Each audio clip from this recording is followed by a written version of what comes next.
doesn't yet. You just got Oh, but that's Shizzy. interesting and backwards. Yeah, I gotta get this one on. There we go. Oh, it's Got kind of it just in time. And shalom from Israel. This is Gidon yes, Ariel with my good old friend Jason. Jason, we've been meeting so long. yes. We have these short meetings, and I think they're like once a month or something like that. And I see you in between on Facebook and all over the world, all sorts of stuff you're doing. Yeah, Habibi. Oh my gosh, Baruch Hashem. I call it big dreams and small budget. It's the amazing part of communication, and I have a musician friend, dear friend William Ruiz, who's a world traveler, and where he goes to meet musicians, he mentions the project that I have, the Universal Language Room, and more musicians say I like it. I want to talk to him, so it's really grown amazing. We're going to open up a new program in Sri Lanka in a couple of days. I get it. What is the name of this salesman of yours?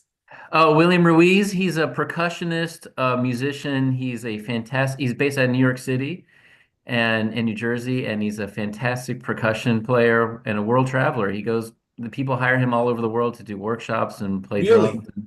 Yeah, so he travels all over the world, and I started the Universal Language Room in 2004, and I met him in about 2000. So he's helped me ever since build it up.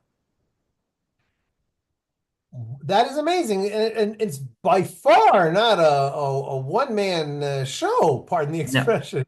no, I had the concept, but I have a 8-person board, and we have about 10 to 15 musicians doing it almost. I wouldn't use the word full time, but they're fully engaged, and they're teaching it, making videos.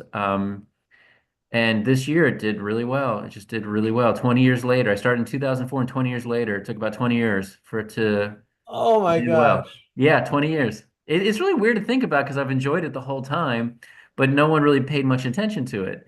And I was like, well, okay, I'll just keep getting better at it. And people were like, oh, it's a drum circle. I was like, no, it's not a drum circle. I mean, drum circles are great. But it's not a drum circle.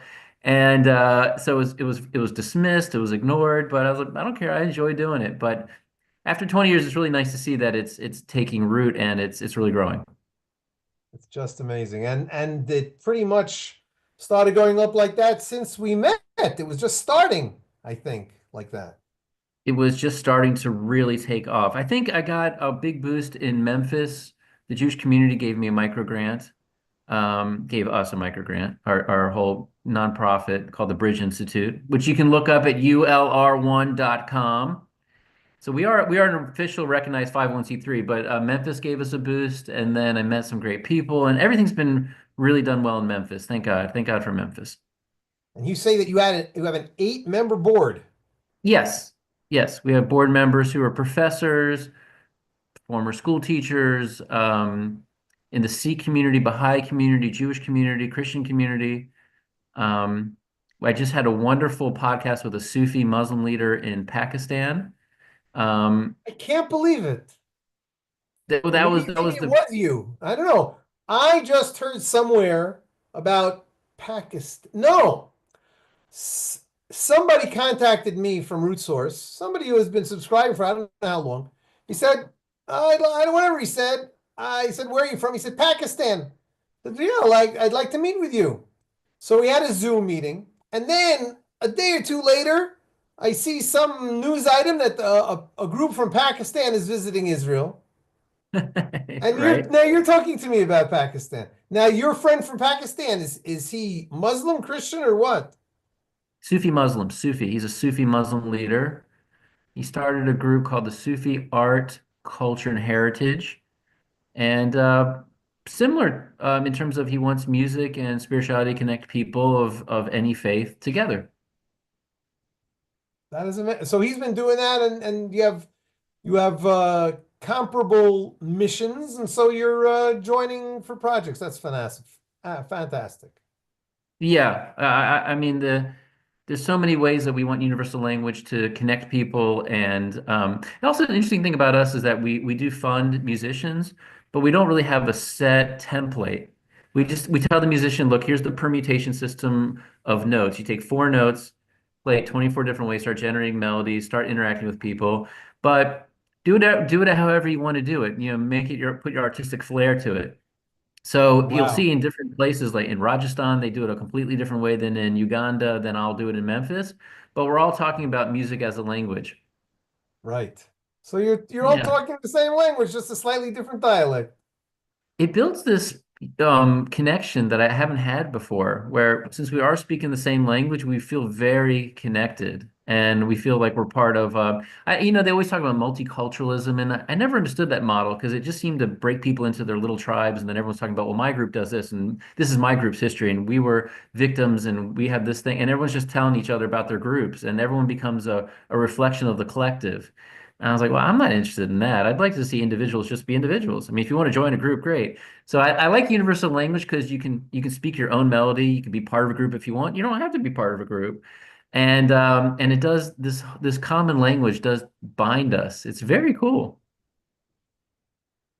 I'm hoping that somebody who's watching our blog posts or whatever these things are called, these Zoom casts, Yes, will express interest and reach out and say, "Hey, you never know when it's going to happen. It took you 20 years, so give me a chance." exactly. I joke that I never believed in reincarnation, but this project wasn't taking off, so I was like, I think I'll switch. I'll just go with reincarnation if I need to come back and keep going. So I got all the time in the world. I got eternity here. So So, but I was going to mention one thing. The really neat thing is yesterday. I need to be able to quote her name correctly, but I saw on a blog called Feed Your Head that a neurologist and a psychologist, a PhD, it wrote a really wonderful article on Abraham Abulafia, just out of nowhere.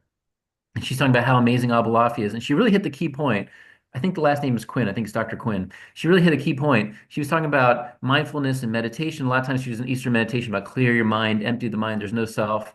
And she's like, well, with Abulafia, there's tremendous information, there's tremendous self, and there's a tremendous dialogue with, I don't know if she said with God. I'll have to read the article, but it was something that I really found. I came up in the 90s in college where people are in the meditation world, like quietness and empty the mind and empty the self. And I was like, do you know that I'm Jewish? This thing doesn't stop up here, you know? And with with Abalafia, it's like, yeah, go with it. You know, think the thoughts and develop the thoughts and creativity. And so again, I'm not an expert in Buddhism or Eastern thought. Somebody could tell me I missed the point, but that's the message I got on the Eastern thought. And with Al-Balafi, it's really interesting that push creativity, push thinking, push dialogue, you know, active brain is wonderful. So I'm really, it's neat that a neurologist, psychologist is saying that too.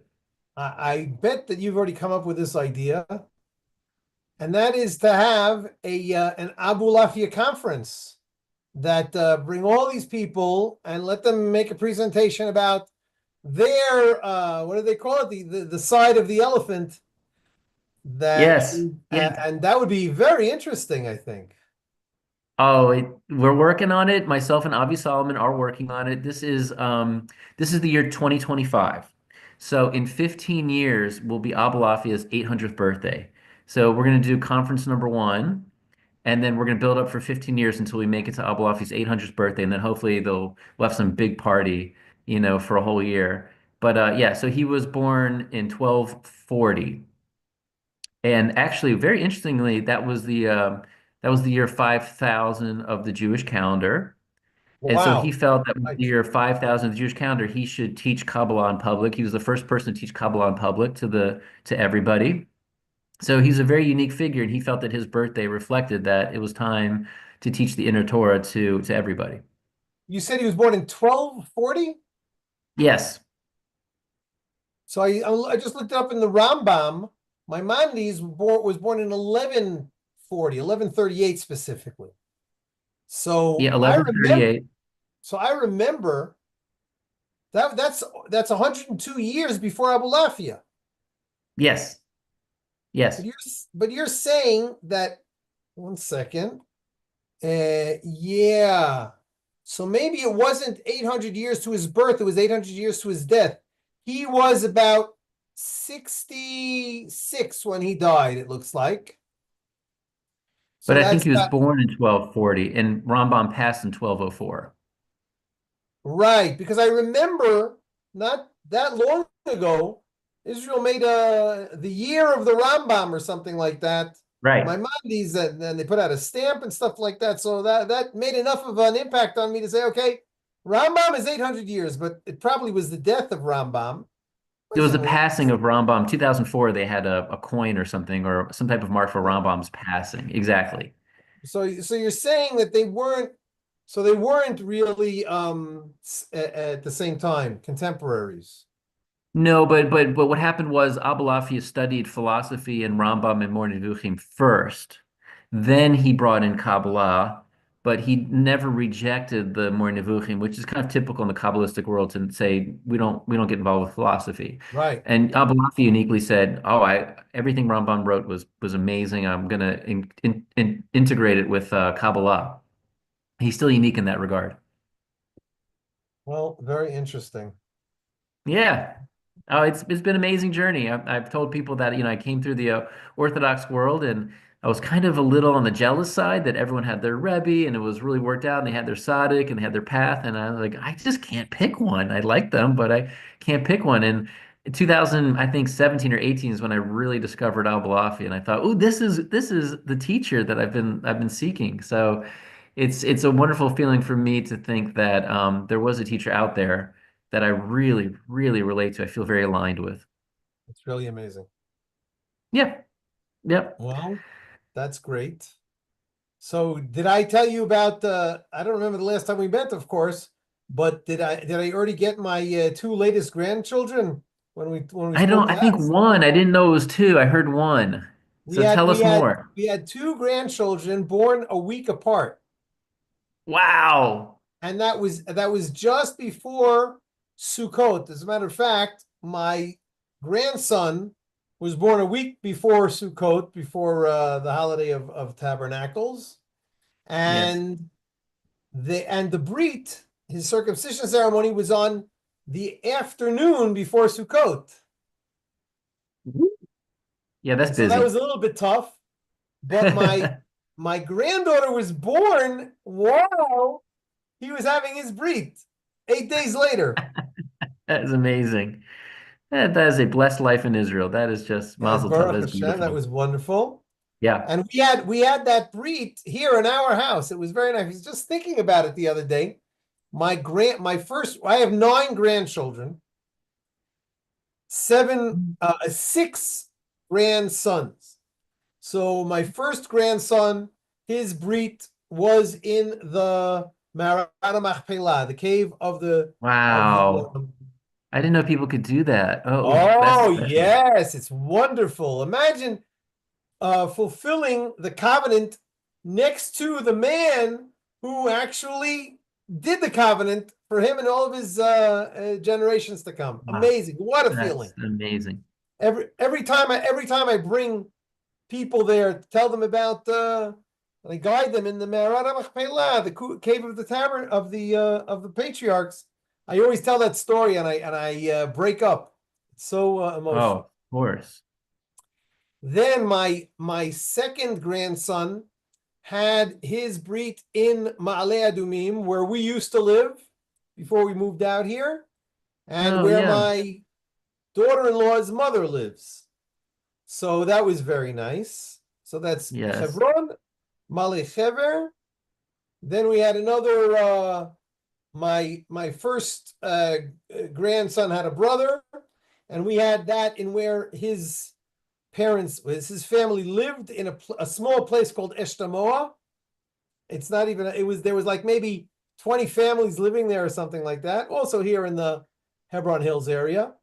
Then Okay. not Yeah. sure exactly what the order is, but my son finally got married. My youngest son got married and had his son, and the brit was by his wife's mother, parents Yes. in Petah Tikva. So that makes four, right? Did I No, get four? pretty.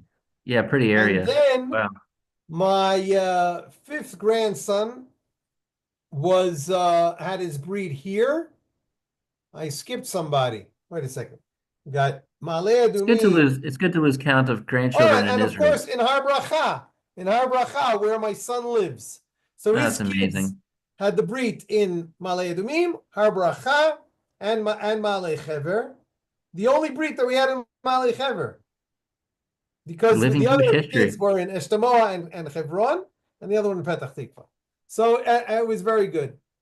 It's living Jewish history. That is just living right in the thick of Jewish history. Wow. I'm trying to remember We were in if we were in I Marta was the Machpelah in the summer. It just to think about just walking around there is so incredible. For all your viewers, when you go to Israel, it's not considered the safest place to go, but to me, it's essential to go there. I mean, so I won't say that it's not without risks, but I think it's just essential to walk there and sit with the patriarchs and the matriarchs. as a person who lives here and goes there frequently and encourages people to go, I don't think that it's any more dangerous Right. than in Tel Aviv or Jerusalem or New York or Memphis for that case. You never know what's going to happen. If No, there's you never know in the world. I mean, we went what there. We didn't see anybody. My whole family went, and we spent, I don't know, maybe 3 hours there. You just could not walk away. It's just so overwhelming to think they are here. Now, there's different levels of the Marta Machpelah, and we don't know exactly where they're buried. But I mean, I think you can feel their presence there. ah, that's right. So Yeah, that was the news that I wasn't sure that I shared with you. that's wonderful news. There's so Yes. many good things going on in Israel that don't make the news. If there was a Israel positive news channel, I would love to see that. Listen, I don't know if that really deserves to make the positive news channel, but on my channel it makes it again and again. Oh my gosh, And grandchildren the in other Israel. really good news is that our youngest daughter got engaged a couple of Mazel weeks ago. tov. Wonderful. And how old is she? So she's I think 21, Yeah, starting and their I think lives. her fiance is like probably 23, Yep. and That's pretty normal he's out in the there. military right now. He's in Hashem a protect commando him. unit. He's an officer in a commando unit. Hashem protect him. So Hashem protect him. I mean, All I'm of them. praying for him all day. Well, I think if the world has at some point, maybe with a lot of new leadership coming in, some moral backbone, and they stop negotiating and treating terrorist groups as a true negotiating partner. I think when the world Partner. has some backbone and just says, no, these are evil people, they should be surrendering right now. We don't talk to them, they surrender. We don't talk, That's they right. surrender. That That's come out with right. your hands up. And we use military force to convince them to surrender.